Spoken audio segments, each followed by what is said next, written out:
Nagpabiling positibo ang mga Dabawenyo luyo sa nahitabong katalagman sa syudad. Niadtong bulan sa Disyembre, gikan sila ang pipila ka mga event sa Pasko Fiesta gumikan sa nasinati ang pagbaha ug pagkasunog sa NCCC Mall of Davao. Apan sama pa sa panultihon nga the show must go on.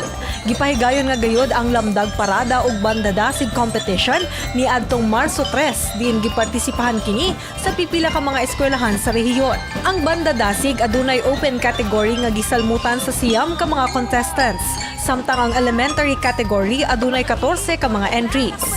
Nagpabunggahay sa drum and bugle ang maong mga contestants din adunay gipahigayon nga parada gikan sa Dalang Rojas padulong sa San Pedro Square kun asa gipahigayon ang contest proper. Alang sa elementary category, nakadaog ang Magallanes Elementary School ug midawat kini og 100,000 pesos. Second placer mao ang Katalunan Pequeño Elementary School ug midawat kini og 70,000 pesos. Samtang ang third placer mao ang Buhangin Central Elementary School nga midawat og 50,000 pesos cash prize.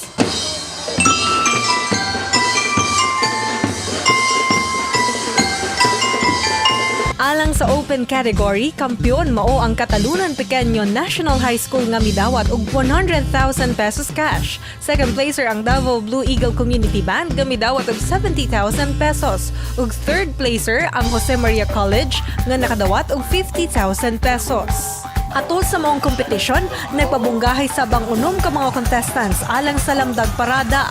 Di nagdisenyo kini og mga gigantic stars o guban pang simbolo nga mo-representar sa Davao City. Alang sa lamdag parada, nakadaog si Abonjo Camarillo Jr. nga nakadawat og 300,000 pesos. Second placer mao ang Props Avenue nga midawat og 150,000 pesos. Ug third placer mao si Christian Lubon nga nakadawat og 100,000 pesos. Congratulations sa atong mga mananaog ug happy 81st Araw ng Davao mga kasama! Alang sa 81st Araw ng Davao RMN Special Coverage, kini si Radyo Man A. Pipipera, Tatak, RMN.